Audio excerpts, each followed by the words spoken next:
Dre is kind of missing the overall picture, and I'm wondering how clear is Adam Silver with some of the players in regards to the business structure of the league, because they're always saying that the league is in a partnership with the players, and sometimes I don't really think so, because Bro, I haven't seen that in a while, man. yeah, because when Draymond makes statements like this, I'm like, Dre, you don't see Silver is trying to get everyone a bag for the All-Star weekend, because now it's going to be a new thing for a global audience who never had access to TNT before on American cable. Now they can watch it on their Netflix account. They could watch it as a replay. They could just watch it with a basic internet connection, even on their phone. How is he not seeing the money play here? You know, but then again, but then again, a second thing comes into mind. Maybe the league doesn't want to be that transparent, because that means that there's a lot of money, a lot of revenue coming in for that weekend that they're setting up. And we kind of see players at times been protesting this. LeBron James, along with his son, did not participate in the skills challenge. And also Bronny did not participate in the Rising Stars, even though the league spent so much promotion dollars, you know, kind of hyping him up for the draft. He was all over Vegas and billboards during the summer league. You mean to tell me they couldn't do the same thing for the All-Star weekend? LeBron James announced that him and his son was not going to be there. And of course, LeBron kind of protested the game in a way, because he showed up last minute saying that he has an ankle issue, or just he has an injury that's going to prevent him from playing. So there's like a lot of silent protests. You also saw the WNBA players kind of pull out. Yeah, the what's her name pulled out. That was very last minute too. Sabrina. Yeah, Caitlin Clark and Sabrina. What is she? Oh, the Sabrina chick on the Liberty. Yeah. Yeah, she pulled out of it. She's a big star. You know, I'm gonna give her like her credit. She's a big star. She's a rising star. I'm not trying to shit on her, but yeah, but you know what? Again, yeah, I don't know. I think the players, there's a silent protest, because I remember Jean Morant even made statements why he didn't do the dunk contest. He kind of mentioned money, and I'm wondering if the players are aware of how much revenue is being made. And you know, LeBron James this weekend, he showed up. You know, he wasn't dressed. He took photos with the team. Didn't put on a uniform. There was a lot of kind of didn't come to the sidelines. Yeah, there was a lot of silent protests. A lot of silent protests going on. It affected the league, you know, because one of your biggest faces didn't participate, obviously, and you didn't really give a heads up to replace him. You could have had a Norman Powell, Domantas Sabonis, or Devin Booker replacing him. Yeah, but again, we're seeing the league kind of dish out a lot of money to the players. What is it? $500,000 bonus for the in-season tournament for making the finals. That's a game for the most part in the first 2 years. Most of the fans don't even care about, but the fact that the league still is making that much money to give extra to all the guys and coaches. I believe the coaches get paid too. So I think last time we spoke on this, it was like almost $8 million added up total. But but the in-season tournament's a lot different from the All-Star game, because the All-Star game has established culture, right? No, but like that's what I'm saying. The All-Star game has more money being made that weekend than some in-season tournament, but yet the league is making so much money that for a game that nobody really cares about, they're dishing out $8 million in bonus payments. That's kind of, can you imagine how much the All-Star weekend is really making? Oh, it's making a lot. I mean, we saw it. Like, the advertisements were crazy that night. Oh, yeah. And then a lot of fans on social media that were at the game, they were posting the players just standing still because they were doing so many commercial breaks. It was so long. And I'm telling you, this season, it's been very noticeable, man. There's definitely a huge money play being made here, and I never really heard about the extra kickback going to the players. I think one of the most interesting parts is Adam Silver talked about how we're more of an entertainment, or Mr. Beast kind of fits into like what we're trying to produce or make and promote. So I'm like, okay, the NBA does not see itself as just basketball. It sees itself as a global entertainment brand. And I think that's where kind of the disconnect's happening, right? Is a lot of these players, they don't care about all that shit, about being that big of a brand. I don't think it's that. They do care because they love cashing in those checks. they're not trying to move away from what made them into a megastar. You know, they're not willing to stand in the court and kind of have like I Kevin don't think Hart it's do. that. I don't think it's that. I think there's I an think so. issue with the revenue shared. There's a lack of transparency going on. I've seen way too many guys. Every time they mention a dunk contest, they mention All-Star Weekend. I've seen way too many guys imply money. These are some of the highest paid guys in the league. They're still implying a payment. Why is Ja Morant still implying a payment for participating in the dunk contest? It doesn't make any sense. Does Zion even entertain it anymore? Zion does not entertain it. I'm telling you, there's a silent protest going on. And, remember how we spoke about it before with LeBron trying to, Anthony Edwards never entertained taking part in the dunk contest yeah, either. but they haven't.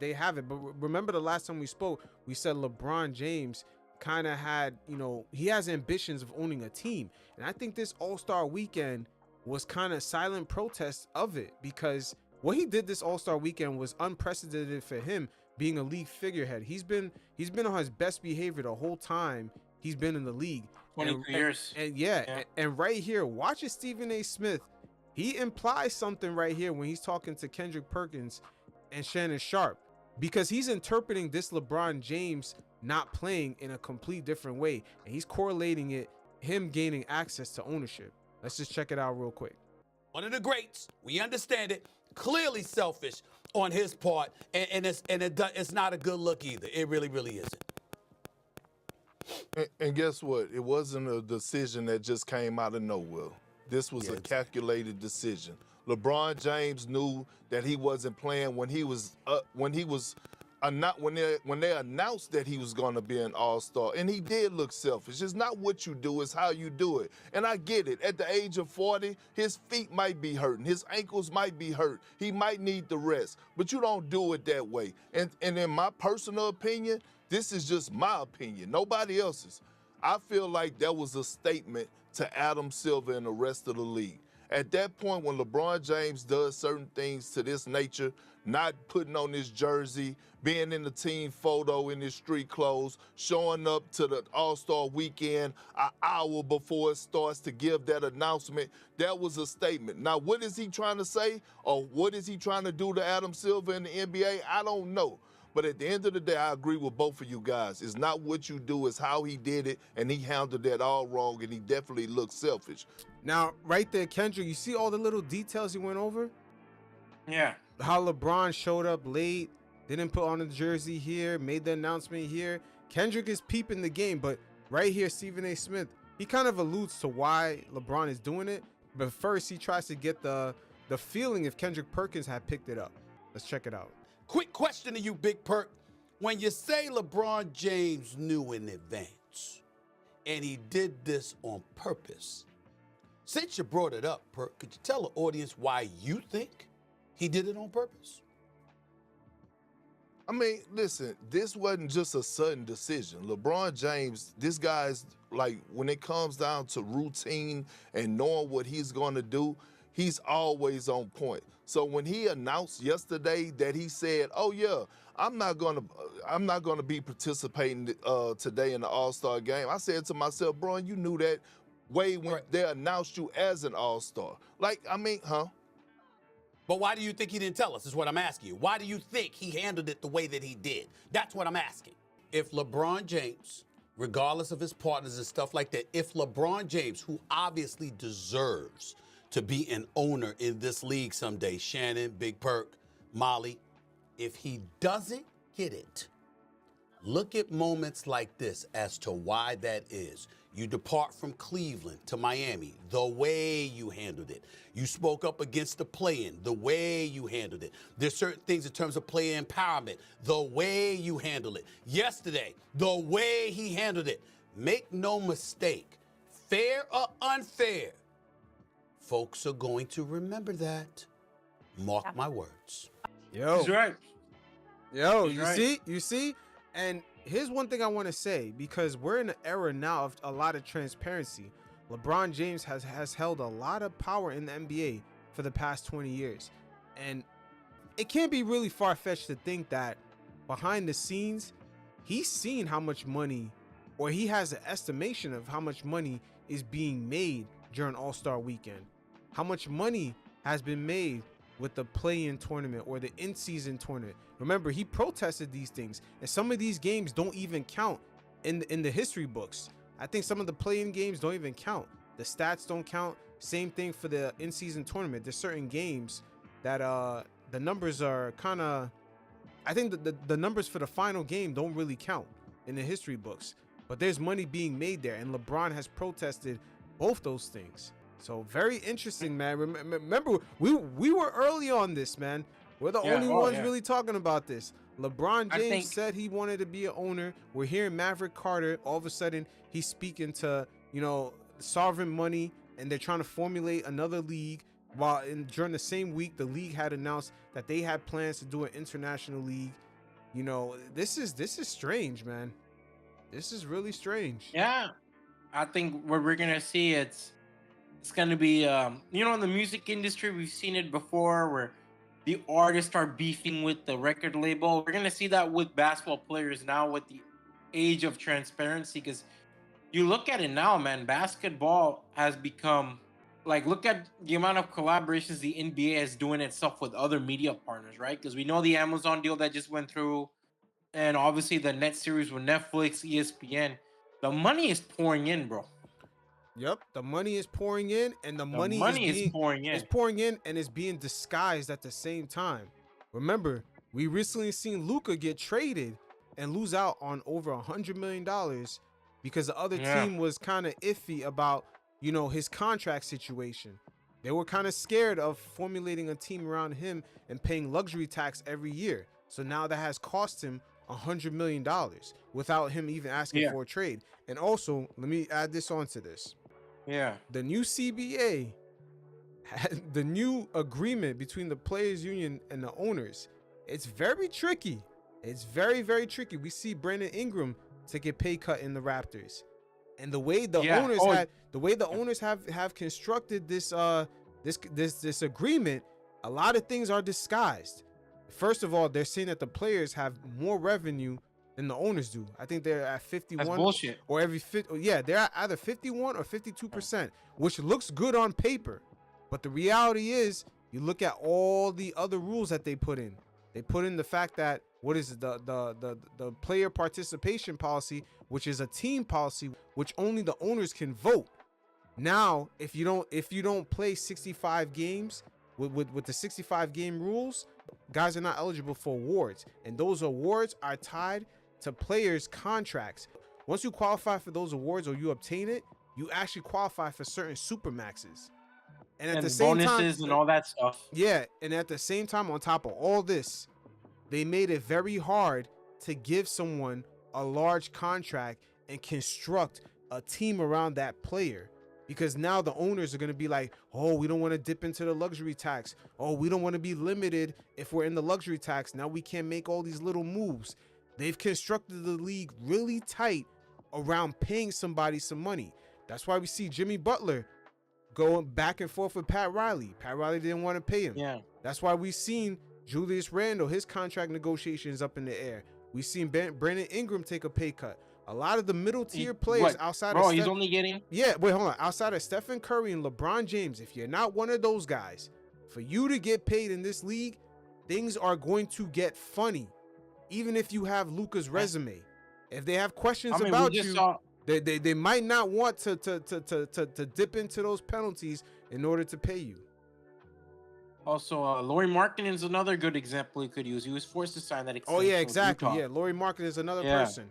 He qualified for the money. He's productive, but yet teams are hesitant about paying these guys. To sign them. Yeah, and we never seen this before. We've seen guys that don't even have this type of level of production under the old CBA rules get paid with no hesitation. And it was crazy. And I'm like, man, Brandon Ingram only got paid. We were talking about it last time, is how the Raptors would make it work, and getting Ingram and obviously Barnes got paid, and Barrett's affordable contract and all that stuff. But I looked at this extension. I'm like, man, per season he's only gonna make $5 million more than Emmanuel Quickly for a second overall pick and a player in his prime, because it's 27 only.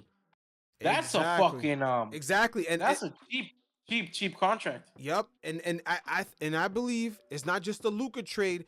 The players are starting to wake up because a lot of the players, and I don't fault them, they don't take their union as serious. And I knew something was up when I heard that they came to an agreement so fast. I'm like, whoa, whoa, whoa! They came into agreement that quick. There's a lot of money at stake the next 10 years. But then I saw the revenue. Oh, the players are getting more revenue. But then I started to see the limitations. Oh, in order to get all NBA, you have to play X amount of games. If you don't qualify for it, then they could almost Tyrese Halliburton you. Remember last season? He almost didn't get that Supermax. He had to play through an injury in order to get the Supermax. But under the old rules, he would have got the Supermax. You see, they've crafted, they crafted this whole, agreement very funny where now owners have excuses not to pay players. Oh, we don't want to dip into the apron. Oh, we're going to be limited on who we could build around the players. Like look at the Phoenix Suns as a prime example. They have all these large contracts, right? But yet they're stuck. They can't make any moves because now when you spend money, it penalizes the teams. And I think the owners have carefully crafted with the help of the media to say, hey, we don't want the rich guys, collecting all the championships, when it's really not about that. They've designed it in a way to say, hey, this is quote unquote parity, but in reality, we've designed it where if any owner tries to spend a lot of money, now we have safeguards to not make sure that happens. And now it makes it harder for players to collect that 51% revenue versus the owner's percentage. Like, what would have happened? Wait, let me ask you a question. What would have happened if Tyrese Halliburton was really hurt? He couldn't even get on the court last season, and he did not qualify for his Supermax. Where does that money go? Who saves on that money? They would have lowballed it. Exactly, but the owner saves that money. It's not like the owner would be like, oh, the owner saves that money. The owner would have never went like, oh, Andrew Nemhard, we're gonna give you a bigger deal, or who's the guy who hit the winning shot against the Knicks that got the new contract? Andrew Nemhard. Yeah, him or Obi Toppin. They would have never passed down Tyrese Halliburton's money to them. It would have went right back to the owners, man. I'm telling you, it is a 100% finesse.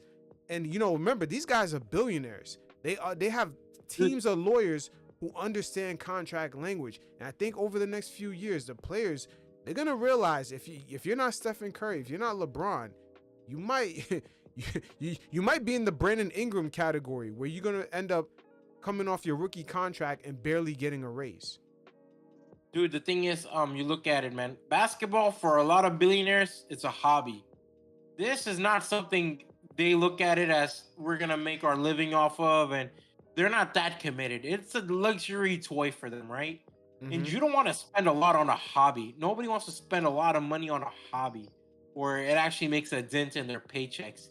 So the whole idea of a Supermax, I don't know if we're going to see a player really hit that Supermax at this point. I thought Luka would be the first one. Maybe Jason Tatum. He was supposed to be. Him and Tatum. Tatum will probably get it. But we're not going to see Luka and like John Morant's future is in the questions. Who knows? Because I've seen reports of that. I take it with a grain of salt, but also that's an interesting timing. Wait, hold on. Wait, that's a good point. That's a good point you brought up right there.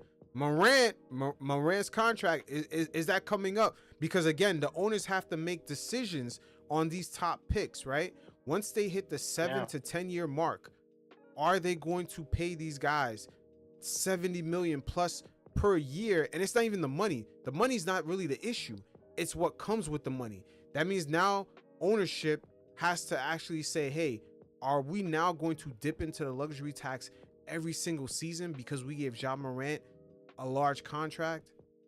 That's really the question they have to ask themselves. Look at the Phoenix Suns. They are set up right now to pay over $150 million every single season for a mediocre team. Yeah. And they don't want to pay that shit, right? Because like I said, they view basketball as a hobby, a fun hobby. You don't want to keep paying for a quote-unquote fun hobby. Mm-hmm. Yep. That's just what it all comes down to. And, we talked about it many times, but I think the way the money is going to be handled now in basketball, I don't know what Grant Williams and CJ McCollum's thought process was throughout the negotiations, but I feel like they shot themselves in the foot with this deal. They definitely did. I think, wow, it seems like it was rushed, but seems like it was hidden underneath a lot of contract language. And keep in mind the player, I don't want to say player participation. What's the other rule? The 65 game rule. That rule is actually not up to the players to vote on. It's actually the owners made it into a team rule where the owners were the only ones to vote on that. And that rule, low key, I don't understand why the players were not attached to it, because it has a lot of consequences in regards to their contracts. If guys don't play 65 games, they can't make all NBA. They can't get awards. Those awards are attached to getting the Supermax or just a different kind of max, you know, the different levels of max contracts.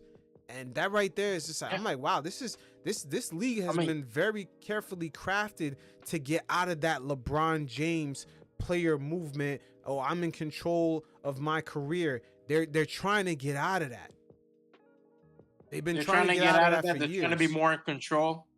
They're trying to get in more control. And I mean, look at a guy like Joel Embiid, right? Last year he had a really good season, but I don't think he made any All NBA teams last year, because he missed a handful of games. Correct. And basically, and he had a crazy season. Yeah, basically under these new rules, let's just say if these rules were implied 4 years in advance, yo, Joel Embiid, number one, the extension he has now, he would have never qualified for it. And number two, that MVP. He wouldn't have a Hall of Fame career, man. Yeah, he wouldn't have that Hall of Fame career he has. His career would be completely different. No MVP, no max, supermax deal. He would have never had none of that. No All-Star selection. Nope. Yeah.